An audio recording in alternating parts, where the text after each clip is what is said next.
despite all the attempts to sow division within ASEAN. In this environment, it is a major challenge that requires a lot of political will to promote an ASEAN-centric role. This is what we're seeing from ASEAN.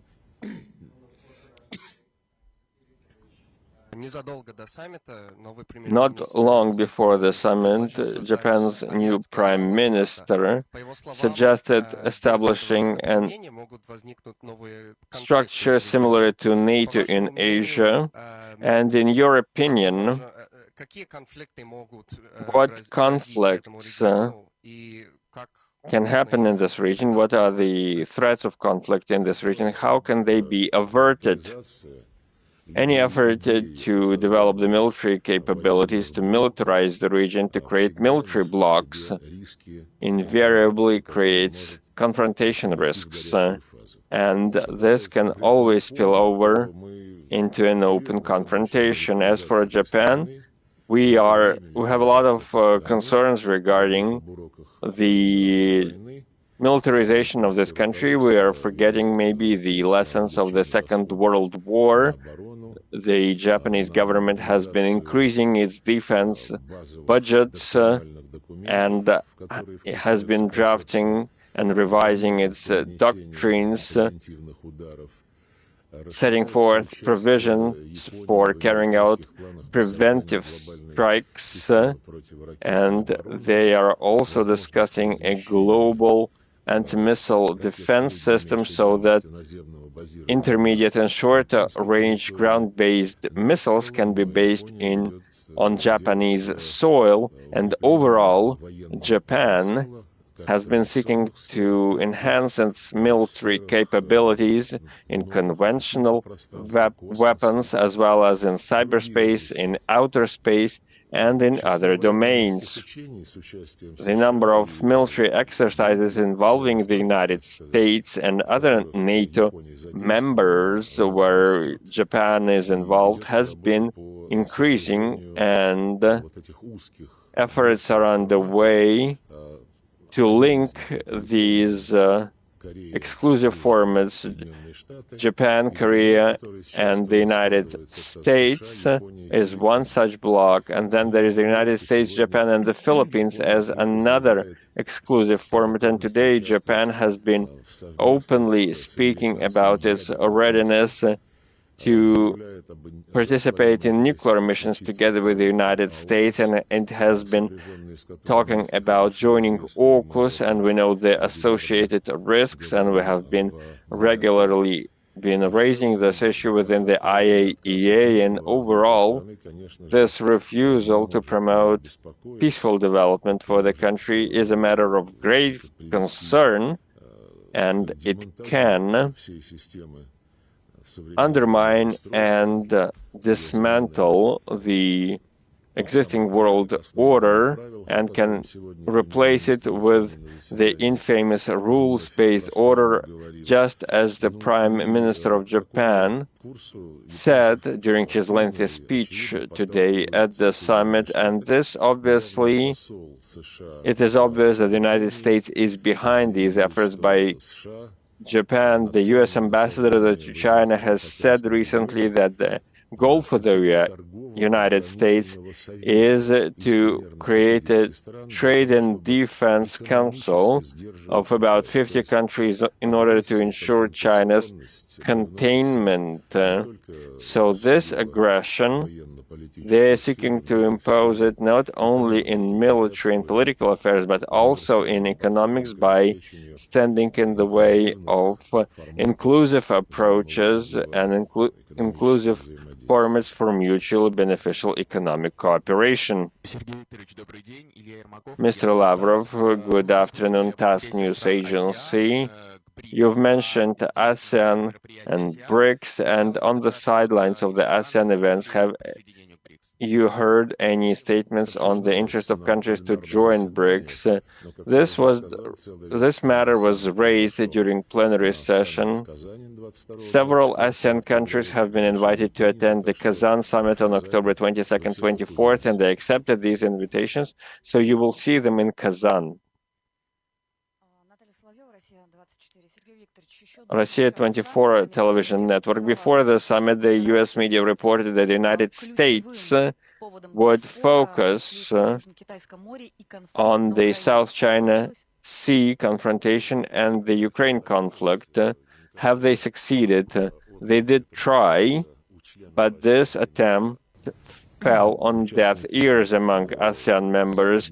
Participants representing the West, including Japan and New Zealand and Australia, of course, they supported the United States, of course, but this failed to produce any tangible effect at this event. But the fact that the United States is creating exclusive bloc-based military and political alliances, and of course these efforts are designed to contain Russia and China. South China Sea was mentioned quite frequently during the sessions, but China and the Chinese Prime Minister Li Qian, who represented the PRC, reaffirmed China's interest in resolving all the matters and disputes in South China Sea to be resolved under the United Nations Conventions on the Law of the Sea of 1982, and as part of the process which has been running for quite some time between China and ASEAN, two statements have already been adopted on setting forth the principles for future efforts, and now they are working on a code of behavior. So Beijing and ASEAN countries are working on this agenda. You have already mentioned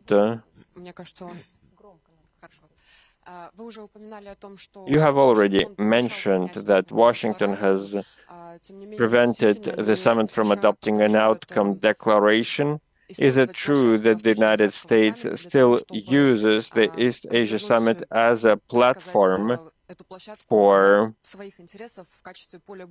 using it in its interests to counter Russia and China? This is the way things stand. This is what the United States is doing as part of its initiatives, as part of the free and open Indo-Pacific Ocean, as they call this concept. This is quite a paradox if you look at this concept, considering that all the practical steps by the United States and its allies are designed to move further away from China and Russia and to attract as many ASEAN members as possible. On the other side, Washington has been courting the Philippines lately, so we're not speaking of any kind of an open Indo-Pacific region so far. And when today the United States and its allies reaffirmed their commitment in one voice to ASEAN's central role in promoting cooperation within this region, to put it bluntly, they were not honest in their statements. All they're doing is designed to contain Russia and China, including by sacrificing everything that has been accumulated as part of the ASEAN-centric format over the past decades.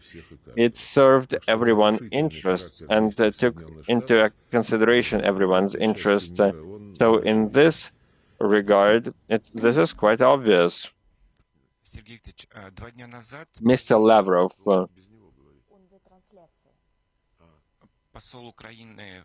the ambassador of Ukraine to Turkey, said that in December a peace conference could take place. Does Russia have to respond to these kind of statements? Or this we have to wait until the United States holds its presidential election? I do not really monitor these statements by various Ukrainian officials. This is not what we are interested The President of the Russian Federation on June 14, speaking at the Foreign Ministry, set forth Russia's position quite clearly, and we are consistent in moving forward with this agenda, and we'll make sure that we go the whole 9 yards. There is the Ukraine topic in the European media. Corriere della Sera said that Zelensky could accept a ceasefire considering the today's situation on the front line if Ukraine can join the European Union using a fast-track procedure. What would be your comment? I would not comment on this at all if I could. We are getting all these news every day. Zelensky says one thing today and another thing tomorrow. Then there is the presidential office, his administration, that backtracks on his statement. Just makes no sense to follow these statements. You can see what they're doing. So this is what we must do. We must focus on what they do rather than on what they say. We see that the Russian armed forces consistently deliver on the objectives they have, and in terms of the statements by politicians, we have not seen any serious statements. Kenya Shakalova, Sputnik news agencies, Mr. Lavrov, according to official statements, the Iranian parliament is looking seriously into withdrawing from the NPT treaty while it expects a missile strike from Israel. If Iran withdraws from NPT, it could well develop a nuclear device. And will the international actors succeed in preventing Israel from targeting Iran with new missile strikes? So there are a lot of ifs. If this happens, if that happens, and if the response is what it is. So in answering the previous questions, I've already said, we need to look at the facts, at what is actually being done in almost every country.